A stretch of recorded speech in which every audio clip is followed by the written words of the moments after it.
मेरी आवाज जहां तक पहुंच रही है, मैं सबसे पहले महाराष्ट्र की इस महान भूमि को डॉक्टर बाबा साहब भीमराव अंबेडकर, छत्रपति शिवाजी महाराज, साहूजी महाराज, अन्ना भाऊ साठे, गाडगे महाराज, संत तुकाराम, आंदोलनों और क्रांतियों की भूमि सावित्रीबाई फूले की इस भूमि को नमन करता हूं, आपको प्रणाम करता हूं।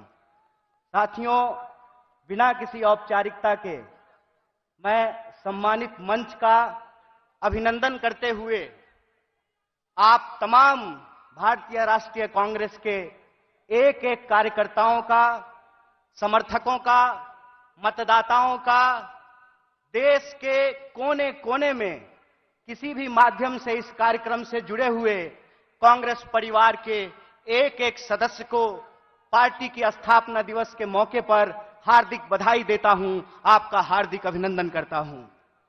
दोस्तों, ये हम सब के लिए बड़े गर्व की बात है कि देश की सबसे पहली और सबसे पुरानी राजनीतिक दल, जो एक राजनीतिक दल नहीं है, जिसने आज के भारत का नींव रखा है, उस पार्टी का हम स्थापना दिवस मना रहे हैं। यह हमारे लिए गर्व की बात है।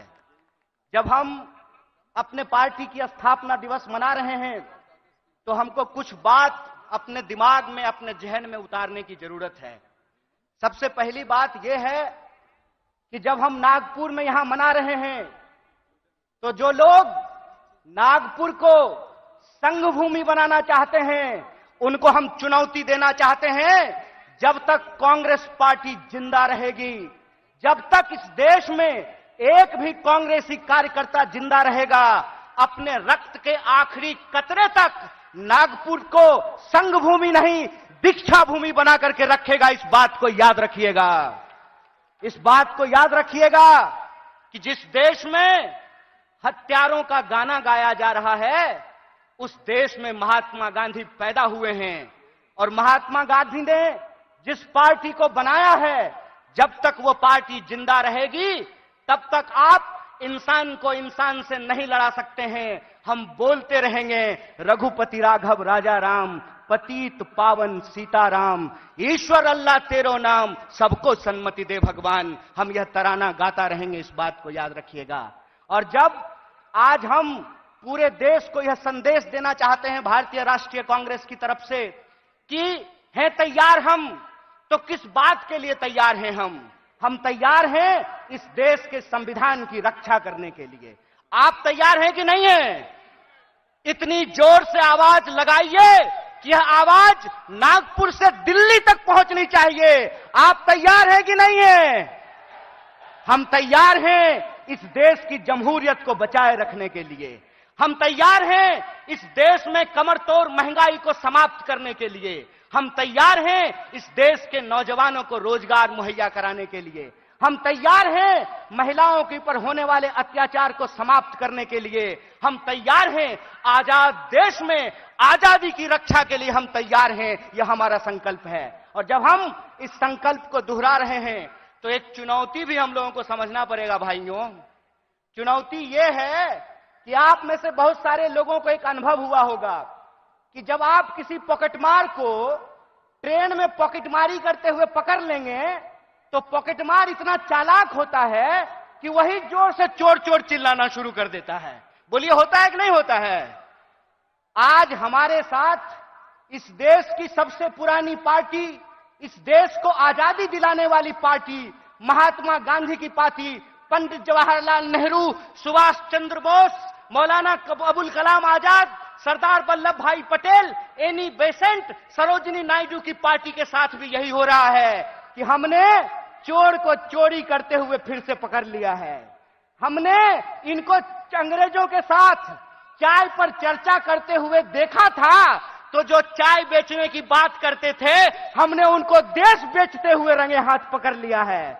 और जब हमने उनको देश को रंगे हाथ बेचते हुए पकड़ लिया है, तो पॉकेटमार को जब पकड़ लीजिएगा तो वो चोर चोर चिल्लाने लगेगा। वो कहते हैं कि कांग्रेस इस देश में भ्रष्टाचार लेकर के आई। एक सवाल हम पूछना चाहते हैं आज आप कांग्रेस के नेताओं के घर पे ईडी भेजते हैं। परसों जया साहा के पिताजी से वही कांग्रेस का नेता अगर फोन पे सेटिंग कर ले तो वो ईडी जो है अपना रास्ता कैसे भूल जाती है, वो पता कैसे भूल जाती है। इसका मतलब यह है कि जो पार्टी देश की पार्टी है, उस पार्टी को देश के आम लोगों के नजर में बदनाम किया गया है। और देश के आम लोगों के नजर में इसलिए बदनाम किया गया है कि अगर आप कांग्रेस के प्रति अपनी भावना छोड़ देंगे तो देश में कोई आपकी बात करने वाला नहीं रहेगा। इस बात को याद रखिएगा।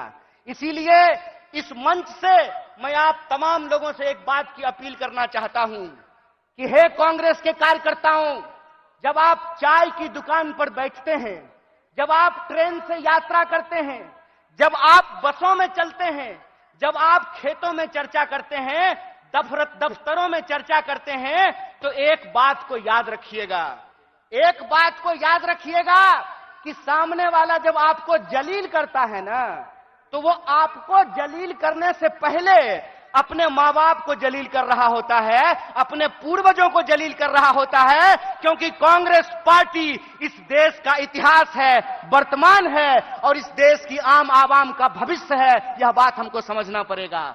हमको समझना पड़ेगा कि कांग्रेस पार्टी अंग्रेजों से लड़ करके इस देश को आजादी दिलाई। आजाद भारत में पहली बार ऐसा हुआ कि दलितों को और ब्राह्मणों को बराबरी का वोट का अधिकार मिला। आजाद भारत में पहली बार ऐसा हुआ कि महिलाओं और पुरुषों को बराबरी का वोट का अधिकार मिला। आजाद भारत में पहली बार ऐसा हुआ कि राजे राजवाड़ा का वोट भी एक और नाली में उतर करके गटर साफ करने वाले का भी वोट एक, ऐसा भारतीय राष्ट्रीय कांग्रेस स्थापित करके आई। मैं कहता हूं कि जिस पंडित जवाहरलाल नेहरू को लोग आज संसद में खड़ा होकर के गालियां देते हैं, याद रखना मेरे दोस्त, अगर पंडित जवाहरलाल नेहरू नहीं होते तो झूठ ही सही तुम ये बात आज बोल नहीं पाते कि एक चाय बेचने वाला भी देश का प्रधानमंत्री बन सकता है। कांग्रेस का इतिहास ये है कि हम इस देश की आम आवाम के लिए लड़े थे, लड़े हैं और लड़ेंगे। इसीलिए माननीय मल्लिकार्जुन खड़गे साहब अपने 50 साल के राजनीतिक इतिहास में एक कांग्रेस के आम कार्यकर्ता से भारतीय राष्ट्रीय कांग्रेस के राष्ट्रीय अध्यक्ष बने हैं। यह है कांग्रेस पार्टी का लोकतांत्रिक इतिहास, यह है इस देश का इतिहास। इसीलिए आप तमाम कार्यकर्ताओं से मैं अपील करना चाहता हूं कि आज जो देश की हालत है, जिस तरीके से किसान आत्महत्या कर रहे हैं, जिस तरीके से हर घंटे नौजवान आत्महत्या कर रहा है, इसीलिए हमको इस संकल्प के साथ चलना पड़ेगा कि ये हमारी कांग्रेस है, हम सब की कांग्रेस है, यह हमारा देश है, हम सब का देश है और इसको बचाने के लिए अपने शरीर के आखिरी खून के बूंद तक हमको संघर्ष करना पड़ेगा। तो आप बताइए, चुनावी हार जीत अपनी जगह पे है, देश बचाने के लिए, संविधान बचाने के लिए, सबको शिक्षा के लिए, सबको काम के लिए आप तैयार हैं कि नहीं हैं? अगर आप तैयार हैं तो आखिरी बात बोल करके मैं अपनी बात को खत्म करूंगा। हमारी रगों में उन पूर्वजों का खून बहता है जिन्होंने इस देश को अंग्रेजों की 200 साल की गुलामी से आजादी दिलाई थी।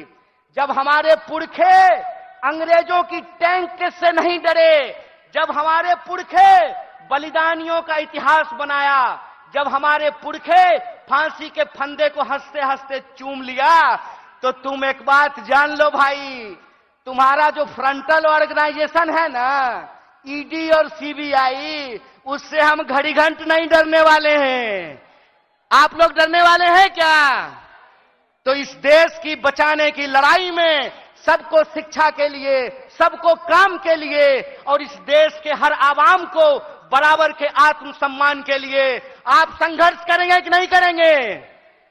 अगर हम पूरी तरह से संघर्ष करेंगे तो आखिरी अपील के साथ, आखिरी बात के साथ अपनी बात खत्म करता हूं कि कहते हैं कि कैसे आकाश में सुराख नहीं हो सकता, एक पत्थर तो तबीयत से उछालो यारो। अगर कांग्रेस का एक एक कार्यकर्ता आज भी गांधी को अपने दिलों में बसा करके सड़कों पे निकल जाए तो इनको हम सिर्फ हराएंगे नहीं, बल्कि एक नए भारत का, भारत के सपने का निर्माण करेंगे। इन्हीं शब्दों के साथ एक बार पुनः अपने पूरे नेतृत्व को धन्यवाद अदा करते हुए और हमारे नेता मुकुल जी को धन्यवाद अदा करते हुए आप सबका धन्यवाद अदा करते हुए अपनी बात को खत्म करूंगा। शुक्रिया।